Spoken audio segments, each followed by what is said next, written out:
يسمونه سلطان المائدة، الطبق الذي إذا وضع صمت الجميع.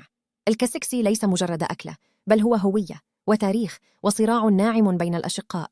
اليوم سنحسم الجدل الكبير: هل أصله جزائري أم مغربي؟ الإجابة ليست كما تظنون. في المغرب هو السبع خضاري الأسطوري بلمسة التفاية الحلوة التي تروي قصة حضارة عريقة وفن تزيين لا يعلى عليه. وفي الجزائر هو المعمر باللحم والخضرة في عرس فخم، أو المسفوف الخفيف بالتمر والزبيب في سهرة رمضانية أصيلة. لكل بلد سره، ولكل منطقة نكهتها التي تفتخر بها وتوارثتها الأجيال عبر القرون.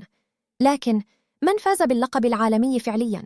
الحقيقة أن اليونسكو عندما سجلته لم تسجله باسم دولة واحدة، لقد سجلته كتراث مغاربي مشترك.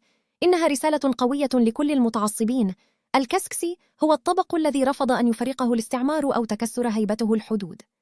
اليوم المنافسة حقيقية في التعليقات. ما هو المكون السري الذي تضعه الميمة ويجعل كسكسي مدينتكم هو الأفضل بلا منازع؟ اكتب لنا اسم مدينتك وطريقتكم الخاصة، ولنرى أي